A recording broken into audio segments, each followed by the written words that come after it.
Hi friends, అందరూ ఎలా ఉన్నారు? నేనైతే చాలా బాగున్నాను. ఈరోజు మీ ముందుకి మరొక ఇంట్రెస్టింగ్ కర్రీతో వచ్చేసాను.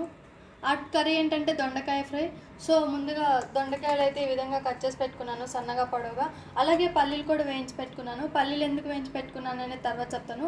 సో ముందుగా ఫ్రై అయితే చేసుకుందాం. సో ప్రిపరేషన్ చూద్దాం. సో ముందుగా స్టవ్ వెలిగించి ఒక కడాయిని అయితే పెట్టుకోవాలి. సో ప్యాన్ అయితే హీట్ అయిపోయింది. అందులో నేను 2 టేబుల్ స్పూన్ ఆయిల్ వేసుకుంటున్నాను. పోపు దినుసులు,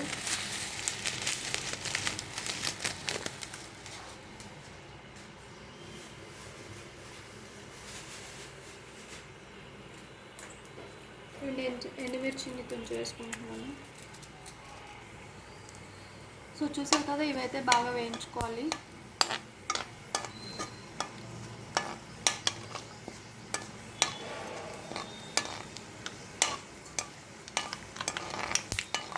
ఈ విధంగా వేయించుకున్నాక ముందుగా కట్ చేసి పెట్టుకున్న దొండకాయలు వేసుకోవాలి.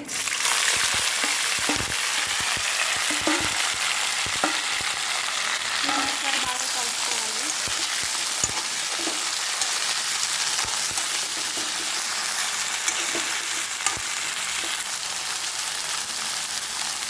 ఈ విధంగా కలుపుకొని ఒక 2 మినిట్స్ మగ్గనిచ్చి బాగా వేయించుకోవాలి. ఇందాక పల్లీలు ఎందుకంటే దొండకాయలు వేగినాక అందులోకి వేయడానికి అనమాట. సో ముందుగా వీటిని అయితే ఫస్ట్ పౌడర్ పట్టుకుందాం. చూసారు కదా, ఈ విధంగా పల్లీని పౌడర్ చేసుకొని అందులో ఎల్లిపాయలు అలాగే సరిపడా కారం వేసుకోవాలి. నేనైతే 2 టేబుల్ స్పూన్ వేసుకున్నాను. అలాగే కొంచెం సాల్ట్ వేసుకోవాలి, ఎందుకంటే కర్రీలో వేసుకుంటాం కాబట్టి కొంచెం చూసి వేసుకోండి. సో నేనైతే చిటికెడు సాల్ట్ వేసుకున్నాను. ఈ విధంగా మొత్తాన్ని ఒకసారి మిక్సీ పడదాం.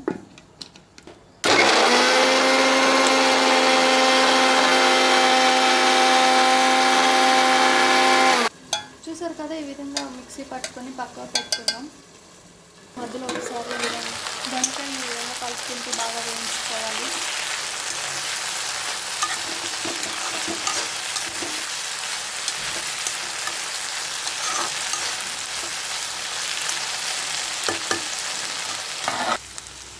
చూసారు కదా, ఈ విధంగా కొంచెం అయితే వేగినాక అందులో సాల్ట్ వేసుకోవాలి.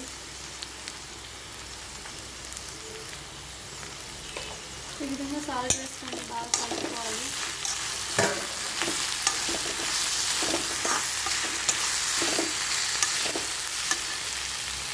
ఇంకొక 2 మినిట్స్ అయితే ఇవి బాగా మగ్గిపోతాయి. సో చూసారు కదా, ఈ విధంగా అయితే ఎంచుకున్నాక ముందుగా తయారు చేసి పెట్టుకున్న మిశ్రమాన్ని అయితే వేసుకున్నాం. ఇలా పల్లీల పౌడర్ కొంచెం వేసుకోవడం వల్ల ఏంటంటే రైస్లోకి కలుస్తుంది, వేడి వేడి అన్నంలో వేసుకుంటే చాలా బాగుంటుంది. సో దీంట్లోకి రసం లేకపోయినా, చారు, పప్పు ఇలాంటివి ఏం లేకపోయినా తినేసేయచ్చు. సో ఈ విధంగా పౌడర్ని అయితే వేసుకొని బాగా కలుపుకోవాలి.